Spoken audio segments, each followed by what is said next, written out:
What's up, guys? Welcome to the line change.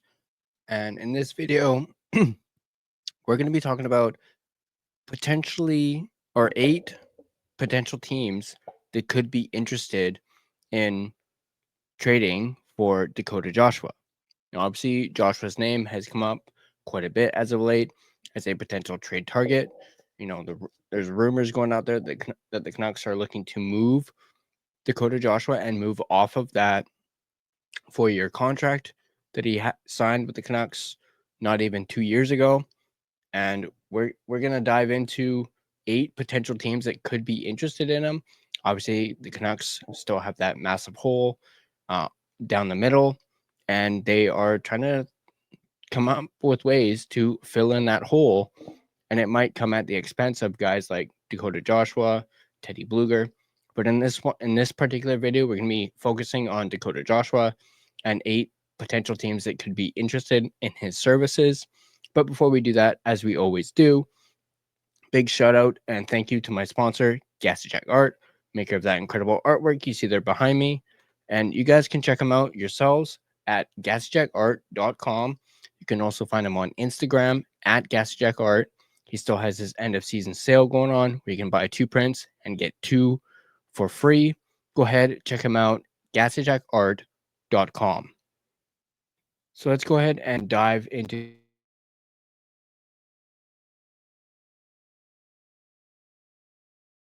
the teams that could be interested in his services. This article is, of course, written by our friends at Canucks Army, and in particular, Tyson Cole. And he goes on to state the Vancouver Canucks have just $795,000 of available cap space remaining, with 13 forwards, 7 defensemen, and 2 goaltenders on the roster.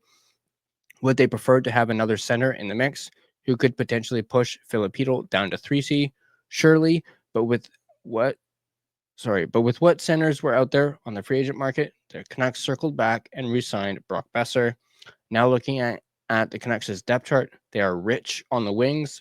They have their top 6 wingers figured out with Besser, Jake DeBrusk, Evander Kane, and Connor Garland.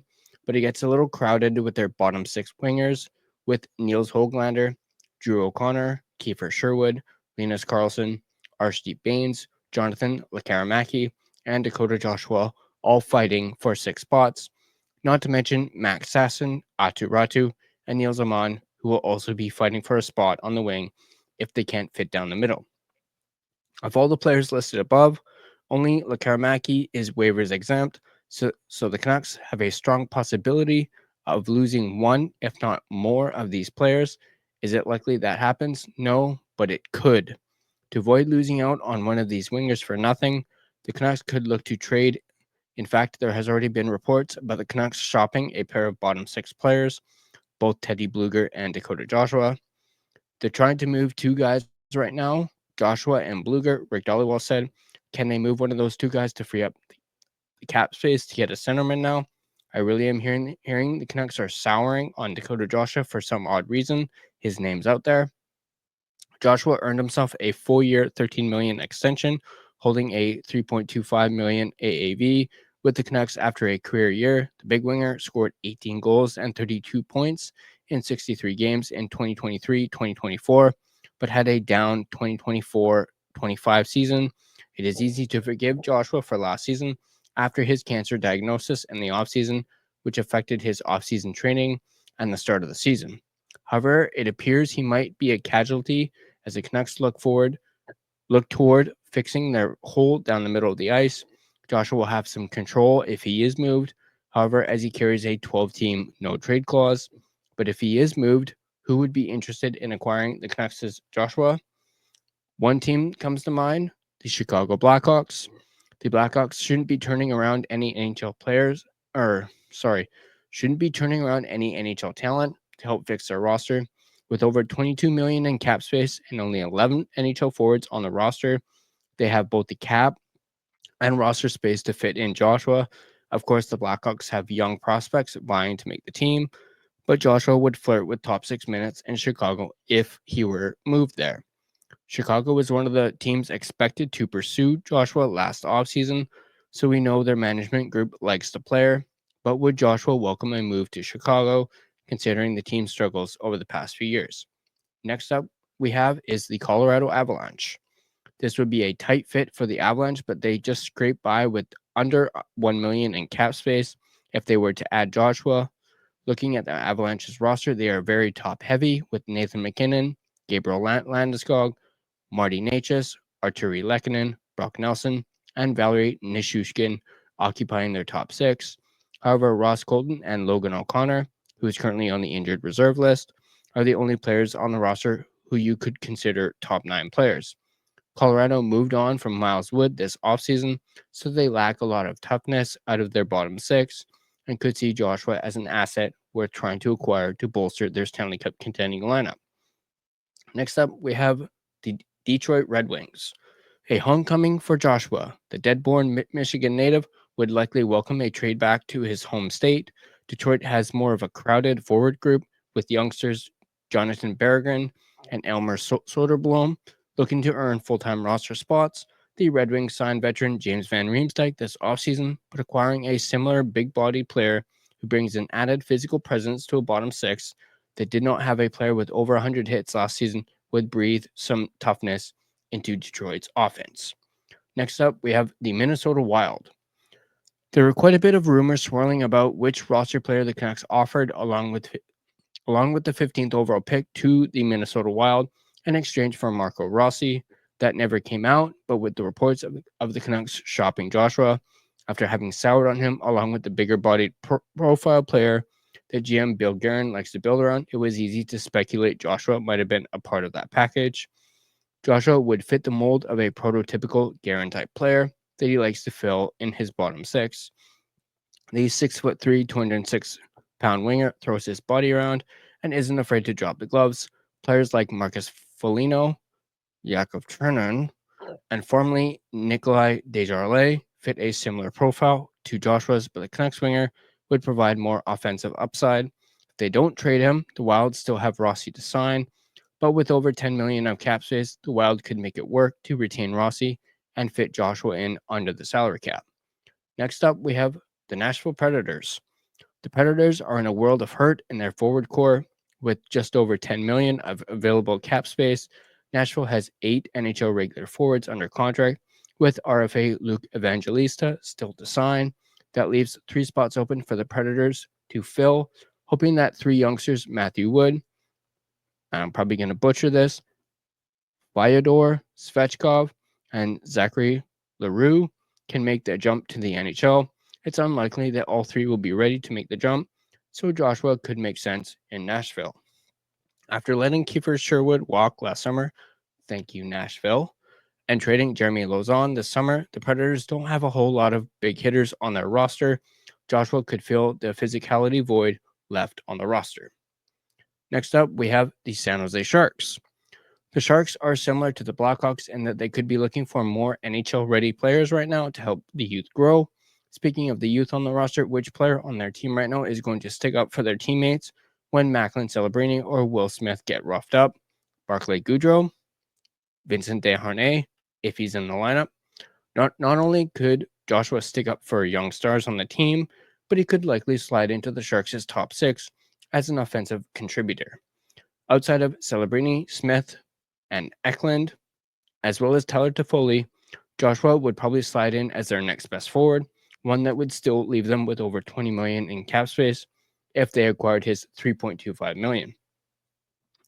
Next up, we have the Utah Mammoth. The Mammoth have been busy this offseason and haven't been afraid to make big moves. Utah has already addressed some of its criticism about being too small by re-signing 6'4" Jack McBain, but also Brandon Tanev, who can provide that physical edge. But do they want more? Lawson Krause is a big body, but doesn't rough it up as much as you'd hope for a 6'4" winger who averages only 24 points per season. His name has been mentioned in trade rumors lately. If he is moved, Joshua could be a more productive replacement, earning less than Krause. Utah's forward group is a little crowded, but we like the fit for Joshua with the Mammoth. Lastly, we have the Winnipeg Jets. Now, the Jets might be our favorite fit for Joshua.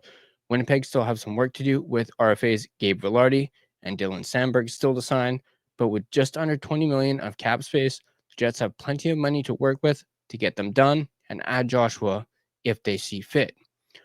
Joshua won't be a Nikolai Ehlers replacement, but he could be a Brandon Tanev replacement, who they brought in at the trade deadline to beef up their bottom six. Joshua would likely fill in a similar role, sliding in alongside captain Adam Lowry to create a dangerous physical duo in Winnipeg. Let's take a look at an honorable mention. The Toronto Maple Leafs. We wanted to include them as a landing spot, as they were rumored to be one of the teams heavily interested in signing him had he hit free agency.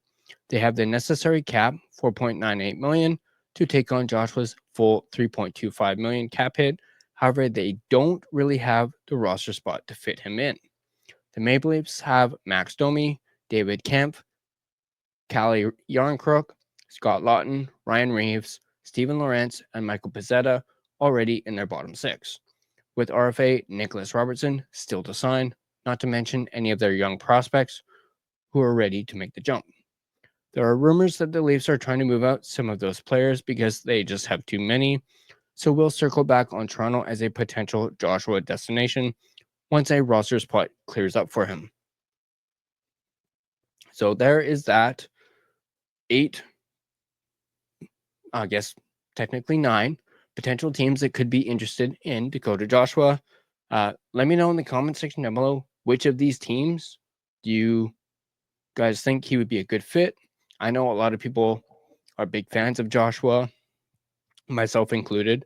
I honestly do not want the Canucks to trade Dakota Joshua, and I too am having a hard time wrapping my head around the fact that the Canucks have soured on Joshua after he had a down year because he was diagnosed with cancer. It truly affected his offseason training, and that's why he did not play as well as he did. He was recovering from that. Not to mention he did get injured during the season as well. They kept him out of action for a while. So I don't really understand this whole soured. I don't get it whatsoever. So obviously, if it were up to me, I'd want us to keep Joshua. As I mentioned, big fan of Joshua, the player. But at the same time, if trading Joshua leads to us getting a second line center, I'm all for it.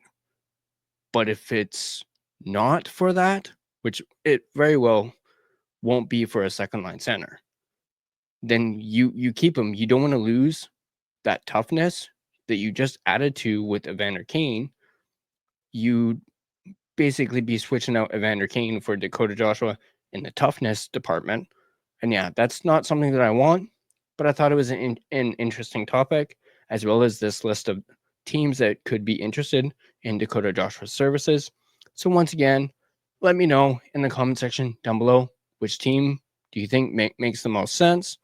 And as always, if you guys like this video, be sure to hit that like button. And